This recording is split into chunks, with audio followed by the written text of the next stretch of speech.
সকাল বন্ধুরা, কেমন আছো তোমরা সবাই? আশা করি ভালো আছো। দীপা স্টোরিতে তোমাদের অনেক অনেক ওয়েলকাম। তো সকালবেলা ঘুম থেকে উঠে পড়েছি। তো এখন সারাদিন বাড়িতে কি কাজকর্ম করি, কি করি না করি সেটা তোমাদের সাথে শেয়ার করব। তো চলো আজকের ব্লগটা এখান থেকে শুরু করছি, তোমরা পুরো ভিডিওটা দেখতে থাকো, ঠিক আছে? তো চলো পরে আসছি আবার তোমাদের সামনে। তো বন্ধুরা, ঘুম থেকে উঠে ফ্রেশ হয়ে নিয়েছি। তো এবার একটু ঘর বাড়িটা ঝাড় দিয়ে নেব। যা প্রচুর পরিমাণে গরম পড়ছে এই কয়দিন ধরে, কি বলবো, মানে মারাত্মক গরম। একটু তো বৃষ্টির দেখা নেই, আর মানে কি বলবো, কোনো কাজ বাজও করতে ইচ্ছা করে না এই গরমের মধ্যে। একটুখানি কাজ করলেই মনে হয় হাঁপিয়ে যাই। তো ঘর বাড়িটা ঝাড় দিয়ে তারপর হচ্ছে আমার কাজ হচ্ছে বিছনাটা তুলে নেব। তো এটাই হচ্ছে সারাদিনের কাজ। আর সারাদিন পড়ে পড়ে ফ্যানের তলায় শুয়ে থাকি। আর ফ্যানের হাওয়া তো মনে হয় আগুন, মানে ফ্যানের থেকেও মনে হচ্ছে আগুন বেরোচ্ছে। মানে ঘুম থেকে ওঠার পর থেকে সেই গরম, মানে কি বলবো। তো তোমাদের ওদিকে কেমন গরম পড়েছে অবশ্যই কমেন্ট করে বলো আমাকে।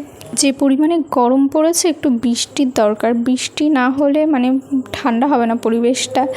2-3 দিন ছাপা বৃষ্টি দিলে তাহলে একটু এই গরমের ভাবটা যাবে। মানে এত পরিমাণে গরম পড়ছে, আম গাছে তো একটা আমই দাঁড়াচ্ছে না, সব আমগুলো দেখি গাছের থেকে পড়ে যাচ্ছে, এত পরিমাণে গরম পড়েছে।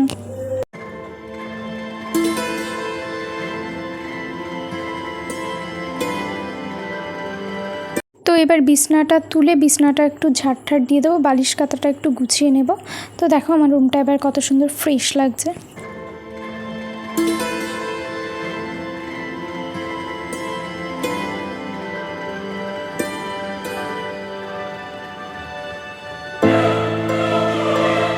গরমের জন্য তো রাত্রেবেলা মানে ঘুমানোই যায় না।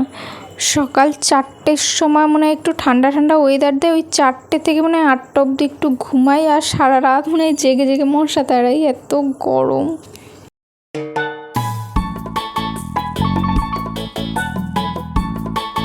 তো বন্ধুরা, স্নান করে ফ্রেশ হয়ে চলে আসলাম। তো আজকে স্নান করতে করতে অনেক দেরি হয়ে গেছে, বিকাল 4:30টার সময় স্নান করতে গেছি।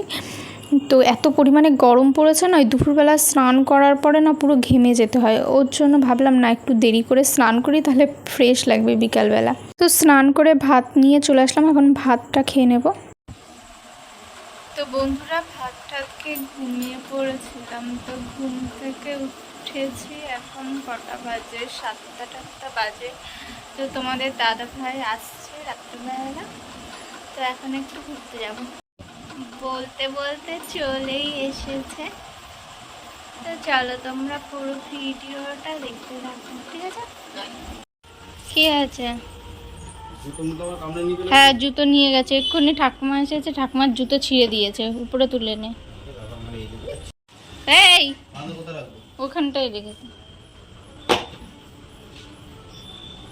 তো এবার মেলায় যাব বলে রেডি হব। তো এই ড্রেসটা পরবই, সাদা কালারের ড্রেসটা। তো কেমন লাগছে অবশ্যই কমেন্ট করে বলো। অনেক দিন আগের এই ড্রেস, তো পরা হয় না, তো ভাবলাম চলো আজকে পরা যাক। তো বন্ধুরা, রেডি হয়ে নিয়েছি। তো এই জামাটা পরেছি, কেমন লাগছে অবশ্যই কমেন্ট করে বলো। তো এখন মেলায় যাব তোমাদের দাদা ভাই আর আমি। তো চলো মেলায় গিয়ে দেখা হচ্ছে, পুরো ভিডিওটা দেখতে থাকবো, ঠিক আছে? চলো।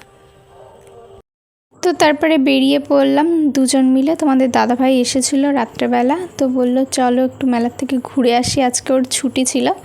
তো ওর জন্য দুজন মিলে বেরিয়ে পড়লাম।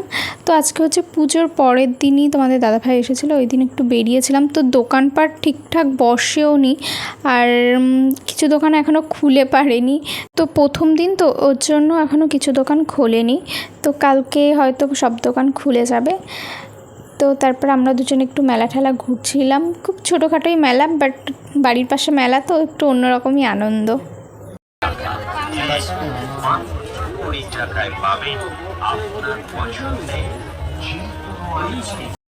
তো তারপরে এখানে কিছু চুড়ি দেখছিলাম, কিন্তু দুঃখের বিষয় আমার হাতেই হয় না। সব চুড়িগুলো সব ঢল ঢল করে, ভালো লাগে না। মানে যেটা পছন্দ হয় সেগুলোই হাতে হয় না। আর এই দোকানটায় এত সুন্দর সুন্দর সব কাচের গ্লাসগুলো এত সুন্দর লাগছিল না, খুব সুন্দর লাগছিল। তো মেলা ঠেলা ঘুরে আইসক্রিম খেয়ে ফুচকা খেয়ে বাড়ি চলে এসেছিলাম। মেলায় গেলে না তেমন কিছু খাওয়া হয় না, আইসক্রিম ফুচকা এই জিনিসটাই বেশি খাওয়া হয়, আর মাঝে মাঝে হয়তো ঘুগনিও খাওয়া হয়। এছাড়া মেলায় তেমন বেশি কিছু খেতে ভালো লাগে না আমার।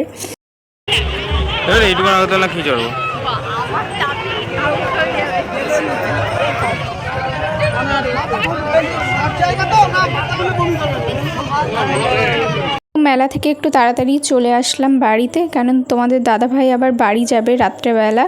তো সকালবেলা আবার ওর ডিউটি রয়েছে, ওর জন্য ও তাড়াতাড়ি চলে যাবে, আমি 2 দিন পরে যাব। তো বন্ধুরা এখন বাড়ি চলে এসেছি মেলা থেকে। তো আজকের মতন ভিডিওটা এই পর্যন্তই। তোমাদের যদি ভালো লেগে থাকে অবশ্যই লাইক কমেন্ট শেয়ার করে দিও, আর নতুন হলে চ্যানেলটিকে সাবস্ক্রাইব করে বেল আইকনটা অল করে দিও, যাতে নতুন ভিডিও গেলে খুব সহজে তোমাদের ফোনে আপডেটটা পৌঁছে। চলো আজকের মতন টাটা, দেখা হচ্ছে নতুন দিনে নতুন ভিডিও নিয়ে।